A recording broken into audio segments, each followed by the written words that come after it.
Hey guys, Chris from Drift Outfitters here, and today I'm going to show you how to tie one of my favorite little Perdigons. This is the Peacock Perdigon tied with the micro Glint product that we carry in the shop. It's a really cool little fly. There's a few different color options you can play around with as well, but this is my go-to. So to hop into it here, this is a Dohiku HDN 302, so just their standard nymph hook in a size 14. This is about as large as I tie my Perdigons. And the bead on here, this is a 3mm slotted tungsten bead in silver. Now you could go a little bigger on the bead if you really wanted to, up to say about 3.5mm. That'd be on the large side for me. But I do carry a few in that sort of size range. More often than not, most of my flies are in the 3 to 2.5mm range when it comes to Perdigons, and usually a 16 or a 14 is my go-to hook range size. Now for thread, this is where this fly gets kind of interesting. This isn't really your standard tying thread. This is the micro Glint thread that we carry in the shop. It's not really a tying thread as much as it is sort of a twisted flash type material. It's honestly not very strong stuff, but for Perdigons, luckily that doesn't really matter. We're actually going to use this for our thread. So I've strung it onto a bobbin here, and I'm just going to start it behind the bead. This is the Peacock color. As I say, this is not very strong stuff. We're just tying with it to minimize overall bulk and expedite this tying process a little bit. So you don't want to be wrenching right down on this, but you really don't need to either. We're going to start by orienting this bead. As you can see, because it's a slotted bead, if we sort of push upwards on it, we can actually get the bulk of the mass of the bead to the top of the hook shank. And that will create sort of a jig-like effect for this fly, where it's actually going to invert this, this hook without us using a jig hook. Now the reason that we like to do that, as I've discussed before, is because jig hooks are great, but one little issue with them is that when the hook eye is bent downwards, it actually closes off the gap between the eye and the point of the hook. So a standard nymph hook has more gap here, and your hookups are generally more reliable with them. And by pushing the bead upwards, we actually clear up that gap even more than we usually would with a regular non-slot bead, and we can invert the hook so we get less snags overall. So it's a great little system. So I'm just going to push this up toward the top like so, and I'm going to make wraps of quote-unquote thread behind that bead just to hold it right in place. So you can see how that's held like so.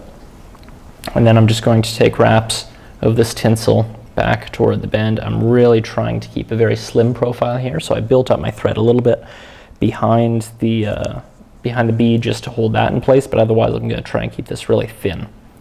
Now I've just got some natural Coq De Leon here for the tail, and this stuff's great for tailing just because it's really durable. It's got, yeah, nice speckling and everything, but more than anything, Perdigons are pretty invulnerable flies. You can fish them for a long time and not have them fall apart on you no matter how many fish you catch on them, because they're just, you know, epoxy flies essentially. But the tail is the one vulnerable spot depending on what you tie it out of. So having the super strong fiber back here is a big plus. Now I'm just going to tie this in. I'll pull that in a little bit. I want a fairly short tail on this. The whole point behind Perdigons is that they sink really quick, and any long hanging materials behind the hook or in front or wherever will add drag to the fly and make them sink slower. So a nice short tail is preferable, I would say, on these guys. I'm just going to again make like a one wrap thin body going up to the bead here, just covering those butt ends up.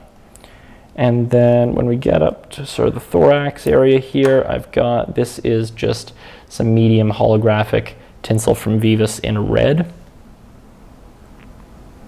And I'm just going to catch that in just behind that bead. You could use a small for this too. Medium is a little easier to work with in my mind. And I'm just going to just say 2 wraps worth back of the bead, start wrapping, and make about 2 wraps. Just coming right up to the bead. And then I'm going to cross that off with a single turn of my micro Glint. And at this point, I'm just going to try and really avoid, you know, covering this up with more Peacock micro Glint. I want the thorax to just be as red as possible. And so I've made one single wrap to catch that tinsel in. And then I'm going to just very carefully in front of it make a whip finish with just 2 turns. So a really, really small sort of head, if you want to call it that, up here, and then I'm just going to seed it. It's not the smoothest seeding with this thread. It has some texture to it, so just don't pull tight when you're trying to seat that knot. Try and keep some slack in there and just loosely seat it. Again, this whole fly is going to be coated in resin, and so the durability at this point is really of second concern. So we can see we're trying to keep a really nice thin profile. That's going to increase our sink rate on this fly. And then what I'm going to do is I'm just going to grab some UV resin here. And this is the thin solar res. Any sort of thinner UV resin works well for this purpose. So this is the one that I use, but solar res bone dry, loon thin, or flow, anything like that will work very well.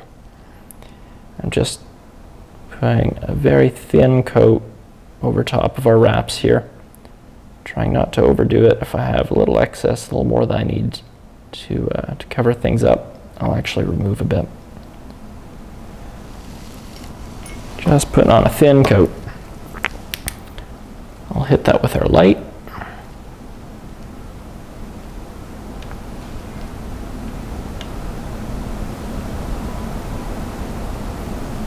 Like so. And then you could fish that just as is, but it does look really good to add a little bit of a wing case. So for that, I've got a little bit of black loon UV fly finish here. I'm just going to add a drop or 2 of that right on top of the fly here. You could make the argument that because this fly is going to invert, putting the wing case on this side of the fly doesn't make much sense. If this is going to be, a tumbling nymph coming downstream, that tumbling nymph isn't going to be able to orient itself, whether it's top or bottom. I don't think really matters. I'm not even really convinced this is a major trigger point for fish, although I could certainly see it doing something. That just gives it a nice sort of polished look. This is a really good fly for me, especially in slightly darker conditions, lower light conditions, where that darker body has great contrast, but that silver bead, silver is one of the most visible colors underwater, probably the most visible, not color, but reflective surface. It just throws light all through the water column and gets noticed.